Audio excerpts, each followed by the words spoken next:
இந்த நாட்களிலே ஊழியத்தை கர்த்தருக்கென்று மகிமையாய் செய்வதற்கு மாத்திரமே ஊழியத்தை மகிமையாய் செய்வதற்கு மாத்திரமே கர்த்தர் திமுகவே திருப்பி ஆட்சி கொண்டு வருவாருன்னு போய் சொன்னாரு. கர்த்தர் போய் சொல்ல அவங்ககிட்ட போய் நீங்க கேட்கணும். மேலே போகிறோம் சொல்லிட்டீங்க, அதனால நான் மேலே போகிறீங்க, மேலே போகிறோம். ஆனால் நீங்கள் வந்து தேவனுக்காக இப்படி நிற்கிறது ரொம்ப சந்தோஷமா இருக்கு. தேவனுக்காக நிக்கலைங்க, அவர் மனசுல வேற ஒருத்தர் தேவனா இருக்கிறாரு, அவருக்காக நிக்கிறாரு. தேவனுக்காக நின்றிருந்தா தாமதிக்கலாம், எனக்கு புரியல.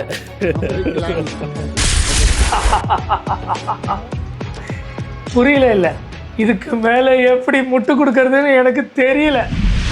ஒரு தீர்க்கதரிசி, பயங்கரமான தீர்க்கதரிசி, கர்த்தர் சொல்லுகிறார் அப்படின்னு டைரெக்டாக சொல்கிற தீர்க்கதரிசி என்ன இந்த மாதிரிலாம் பண்ணுறாருன்னு கேள்வி கேட்டால் வீடியோ ப்ரைவேட்டில் போட்டு ஓடிடுவார்.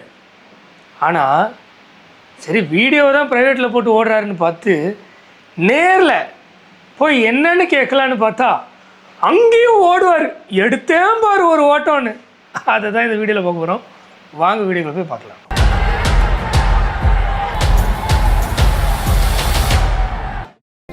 அடுத்து தேவனாகிய கர்த்தர் இந்த தமிழ்நாட்டை குறித்து சொல்லக்கூடிய காரியம்.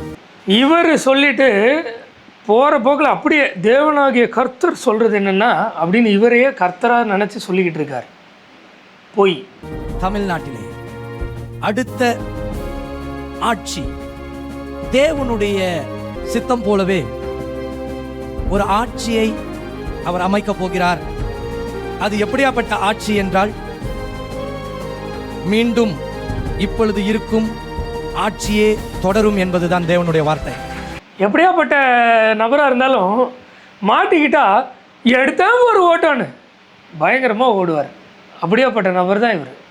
எங்கே ஓடினாருன்னு கேட்டிங்கன்னா, வெயிட் அண்ட் சி. நாம் ஒவ்வொருவரும் இந்த நாட்களிலே ஊழியத்தை கர்த்தருக்கென்று மகிமையாய் செய்வதற்கு மாத்திரமே ஊழியத்தை மகிமையாய் செய்வதற்கு மாத்திரமே கர்த்தர் திமுகவே திருப்பி ஆட்சி கொண்டு வருவாருன்னு போய் சொன்னார். கர்த்தர் போய் சொல்ல, கர்த்தர் பேரை சொல்லி இந்த நபர் போய் சொன்னார். கடைசியில் வீடியோ ப்ரைவேட்டில் போட்டு ஓடினார். அதுக்கப்புறம் வீடியோ கொஞ்சம் ஸ்டேபிள் இல்லைன்னு ஒன்று வீடியோவை திருப்பி போட்டார். திருப்பி ப்ரைவேட்டில் போட்டு ஓடினாரா இல்லை என்ன பண்ணாருன்னு தெரில. ஆனால் நம்ம வந்து ஆல்ரெடி சேனலில் சொல்லியிருந்தோம், நம்ம என்கரேஜ் பண்ணுறோம். நம்மளுடைய வீடியோஸை நீங்கள் ரெப்ளிகேட் பண்ணி போட்டாலும் என்கரேஜ் பண்ணுறோம். நம்ம வீடியோஸ்க்காக கண்டென்ட் எடுத்து கொடுத்து பேச சொன்னாலும் என்கரேஜ் பண்ணுறோம். நம்ம வீடியோஸ்க்காக வீடியோவே எடுத்து கொடுத்தாலும் அது சத்தியத்தின்படி இல்லைன்னா நல்ல யூஸ்ஃபுல்லான ஒரு கண்டென்ட்டாக இருக்கும் பட்சத்தில் அதையும் நம்ம பப்ளிஷ் பண்ணி சப்போர்ட் பண்ணுறோன்னு சொல்லியிருந்தோம். அதன் அடிப்படையில் ஒரு நபர் நமக்கு சப்போர்ட் பண்ணுறேன்னு சொல்லி வீடியோவாக அந்த இடத்துக்கே, சம்மந்தப்பட்ட இடத்துக்கே போய் அந்த மக்கள்கிட்டயே பேசி வீடியோ எடுத்து போட்டிருக்காரு. இதோ உங்களுக்காக. எந்த சர்ச்சா இருந்தாலும் ஓகே, சர்ச்சு. இப்போ நம்ம வந்து ஒரு தீர்க்கதரிசி அப்படின்ற ஒரு பர்சன் வந்து தான் வந்து சொன்னது நடக்கலை அப்படின்னும் போது தேவன் பேர்ல, நான் கர்த்தர் பேர்ல, ஏன் அப்படி நடக்கலைன்னா நீங்க அவர்கிட்ட போய் கேட்க வேண்டியதுதானே. என்ன கேட்கணும்னு சொல்றீங்க? நீங்க என்ன சொல்ல வரீங்கன்னு எனக்கு புரியுது. நீங்க அது அவர்கிட்ட போய் கேட்க வேண்டியதுதானே. யார்கிட்ட கேட்க சொல்றீங்க? நீங்க யாருக்கிட்ட சொல்றீங்க அவர்கிட்ட பொதுவாக கேட்குறேன். ஏன்னா இந்த பர்டிகுலர்னு இல்லாமல் எல்லா சர்ச்சிலுமே நம்ம கேட்டுட்டு இருக்கோம் ஒரு தீர்க்கதரிசி. ஏன்னா நிறைய பேர் வந்து தீர்க்கதரிசி சொல்றாங்க. இப்போ ஏகப்பட்ட ப்ராஃபசிஸ் இருக்கு. நீங்க யாரை சொல்றீங்க? யாரும் இல்லை, இப்போ நம்ம யார் வேணா சொல்லலாமே. ஒரு டிஜேஸ்ன்னு சொல்லலாம், பால்தன் சொல்லலாம். சரி, நீங்க அவங்ககிட்ட போய் கேளுங்க. யார் திரும்பி நான் திரும்பி சொன்னா நான் சொல்லலாம். யாருக்கிட்ட யார் சொன்னாங்களோ அவங்ககிட்ட போய் கேளுங்க நீங்க. ஓகே ஓகே, உங்க பதில் என்ன இருக்கு நான் எதிர்பார்க்குறேன். வேற ஆஸ் எ கிறிஸ்டியனா நீங்க பைபிள் படிக்கிறீங்க, பதில் கிடைக்காது. தெரியும் என்ன கேட்குறோம், எல்லாம் தெரியும். ஆனால் பதில் சொல்கிறதுக்கு இன்ட்ரெஸ்ட் இல்லை. நீங்கள் எதிர்பார்க்குற பதில் என்கிட்ட கிடைக்காது பிரதர். நாங்கள் எதிர்பார்க்குற பதில் இல்லை, நியாயமாக ஒரு பதில் வேணும்ல. இதான கேள்வி. வேதத்தில் வசனம் சொல்லுது, தீர்க்கதரிசியானவன் என்னுடைய பேரில் நான் தீர்க்கதரிசனம் சொன்னேன்னு சொல்லி அது நடக்கலைன்னா அவன் வந்து கள்ள தீர்க்கதரிசி, அவன் பேரில் நீ பயப்படாதேன்னு சொல்லியிருக்கு. அப்படி இருக்க இப்படி ஒருத்தர் சொன்னாரே, அது நடக்கலையே, அதை பற்றி உங்கள் கருத்து என்னன்னு கேட்டால் அது கருத்து பதில் சொல்லணும். அது பதில் என்ன வரணும், இன்னொரு கருத்து வரணும். அவர் சொன்னது நடக்கும், இல்லை ஆமாம் நடக்கலை தான் அப்படின்னு ஏதாவது ஒரு பதில் வரணும். யார் சொன்னாரோ அவர்கிட்டயே போய் கேளுங்க அப்படின்னு அவர்கிட்டையும் கேட்க தான் போகிறோம். அதுக்கிடையில இங்கே என்ன நடந்ததுன்னு பாருங்கள். தீர்க்க தரிசனம் சொல்கிறாங்க. இப்போ பிரதரும் சொல்கிற ஒருவேளை ஒரு தீர்க்க தரிசனம் சொல்கிறது நிறைவேறாமல் போச்சுன்னா 18-20 என்ன மீடியா நீங்க? மீடியாலாம் கிடையாது சார், யூடியூப். இப்போ யார் சொன்னாரோ அவன்கிட்ட போய் கேளுங்க அப்படின்னு சொல்ல தெரிஞ்சவருக்கு இந்த நபர் யார்கிட்ட வீடியோ எடுக்கிறாரோ அவர் தானே பதில் சொல்லணும். குறுக்க வந்து இவர் வாலண்டியராக என்ன அப்படின்னு இன்டர்ஃபியர் பண்ணுறது சரியில்லை தானே. யார் தீர்க்கதரிசனம் தப்பாக சொன்னாங்களோ அவங்கள்ட்ட போய் கேளு அப்படின்னு சொல்ல தெரிஞ்ச நபருக்கு யார்கிட்ட இவர் கேட்டுட்டு இருக்காரோ அவர் பதில் சொல்ல போகிறாரு. இவருக்கு என்ன வேலை? Today's Christianity. Today's Christianity. இல்ல, எதுக்கு இந்த மாதிரி ப்ளேம் பண்ற மாதிரி இல்லை பண்றீங்க? ப்ளேம் இல்லை, நம்ம மக்களுக்கு தெரிஞ்சுக்கணும் இல்லையா. ஏன்னா இப்போ நம்ம வந்து இல்ல, உங்களுக்கு யார் சொன்னாங்களோ அவங்ககிட்ட போய் நீங்க கேட்கணும். அதான் மேலே போகிறதா ஏதாவது நீங்கள் வார்த்தை சொல்லிட்டீங்க, வாங்கிட்டு அதனால நான் மேலே இருக்கீங்க. போகிறீங்க, மேலே போகிறோம். ஆனால் நீங்கள் வந்து தேவனுக்காக இப்படி நிற்கிறது ரொம்ப சந்தோஷமா இருக்குது. தேவனுக்காக நிற்கலைங்க, அவர் மனசில் வேற ஒருத்தர் தேவனாக இருக்கிறாரு, அவருக்காக நிற்கிறாரு. தேவனுக்காக நின்றுருந்தா தேவன் பேரை சொல்லி ஏன் பொய் சொல்கிறீங்க அப்படின்னு அவரே மேலே போய் கேட்டிருப்பார். ரெண்டு உங்கள் பேர் brother? Solomon. Solomon. Super super bro. ஆனால் நம்ம பிரதருக்கு பயங்கர டேலண்ட் தான்.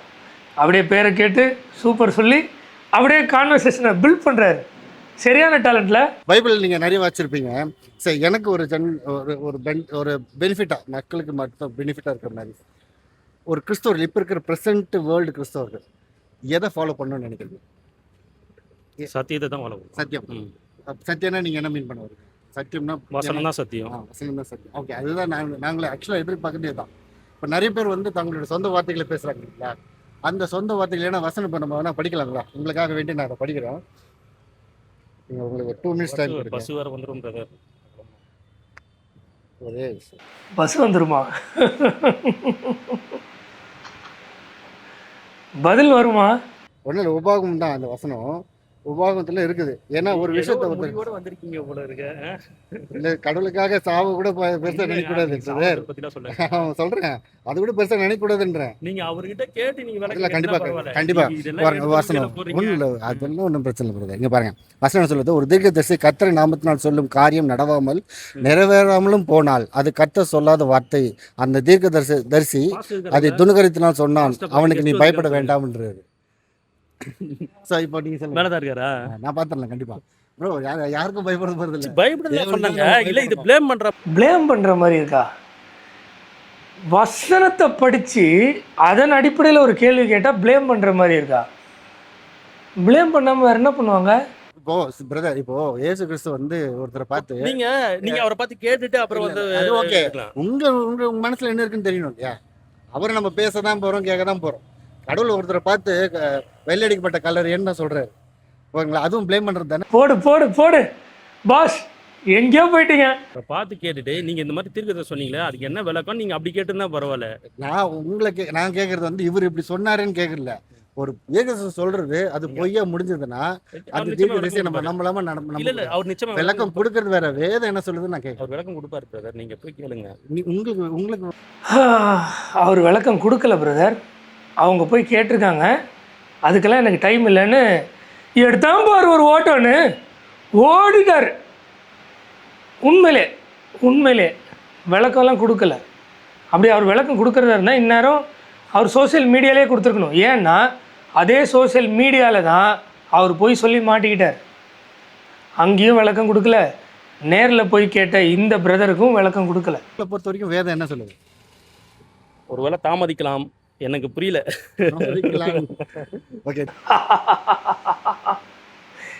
புரியல இல்லை, இதுக்கு மேலே எப்படி முட்டு கொடுக்கறதுன்னு எனக்கு தெரியல. அப்படி வேணா சொல்லலாம். நீங்க தான் இப்ப சப்போர்ட் பண்றீங்க பாத்தீங்களா? சப்போர்ட் பண்ண தேவனுக்கு சப்போர்ட் பண்ணாம நீங்க தேவன் வந்து எடுத்து டிவில போட்டு அவரை அசிங்கப்படுத்தணும்னு நீங்க அவர்கிட்ட நேரடியாக போய் கேட்டிருந்தா கூட பரவாயில்ல. இப்போ எனக்கு என்ன கேள்வினா, மக்களை ஒரு பகடக்காயாக யூஸ் பண்ணி வாய்க்கு வந்ததை அடிச்சு விட்டு கர்த்தர் சொன்னாருன்னு பொய் சொல்கிறது ஒரு பெரிய இஷ்யூ இல்லை. அவர் பொய் சொல்லிட்டாருன்னு நாங்கள் எடுத்து மீடியாவில் போடுறது தான் உங்களுக்கு பிரச்சனையாக இருக்குது இல்லையா? கடவுள் பேரை சொல்லி ஒரு மனுஷன் பொய் சொல்லலாம், மக்களை பகடக்காயாக யூஸ் பண்ணலாம், என்ன வேணால் பண்ணலாம். ஆனால் இப்படி பொய் சொல்கிறாருன்னு மீடியாவில் போடுறது ஐயோ அபத்தம். சூப்பர். நாடும் நாட்டு மக்களும் பயங்கரமாகிடுவாங்க, எங்கேயோ போயிடுவாங்க.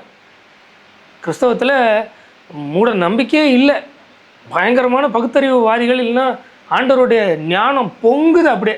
சொல்கிறாரு, நான் சிறுகவும் அவர் பெருகும்ன்றாரு. நம்ம சிறுக தானே செய்யணும். சிறுகம் பெருகம்னா புரியல. இப்ப சரியான சொல்றீங்களா, அவரை புரியல. குறைக்கிற மாதிரி இருக்குன்ற மாதிரி இல்ல நீங்க சொல்றீங்களே. குறைக்கிற இல்ல, குற்றப்படுத்துற மாதிரி அத சொல்றேன் நான். ஆமா, பவுல் என்ன நீங்க சொல்றாரு? அவர்கிட்ட போய் நான் கேட்டா பாவியில பிரதான பாவின்றாரு. பவுல் விடுவா பெரிய ஆளு. சொல்லுங்க. சரி ஓகே, நீங்க போய் பாருங்க அவரை. கேட்டதானே? ம். நன்றி. நன்றி சொல்லிட்டு அந்த பிரதர் வந்து மேலே போயிருக்காரு, அவர்கிட்ட பேசணும்னு சொல்லியிருக்காரு. ஆனால் அவர் பேசுறதுக்கு வரலை, எந்த ஒரு விதமான விளக்கமும் கொடுக்கவில்லை. எடுத்தான் பாரு ஒரு ஓட்டம் அப்படின்னு. இப்போ இந்த வீடியோ எதுக்காகன்னா, நீங்கள் மக்கள் கொஞ்சம் சிந்திக்கணும். பைபிளில் ஆண்டவர் இப்படி வசனம் சொல்லியிருக்காரு, ஒரு தீர்க்கதரிசியானவன் என் பேரில் போய் சொன்னான்னா அவனை பார்த்து நீ பயப்படாதன்னு இருக்காரு. அவன் என்னுடைய தீர்க்கதரிசி இல்லைன்னு சொல்லியிருக்காரு, அவனை நீ நம்பாதன்னு சொல்லியிருக்காரு. இல்லை இல்லை இல்லை, அதுக்கு 1000 காரணங்கள் பின்னாடி இருக்கும், நான் அவரை தான் நம்புவேன்னு நீங்கள் போனீங்கன்னா நாளைக்கு ஆண்டவர் வருகையில் கஷ்டப்பட போகிறது நீங்கள் தான், நாங்கள் இல்லை.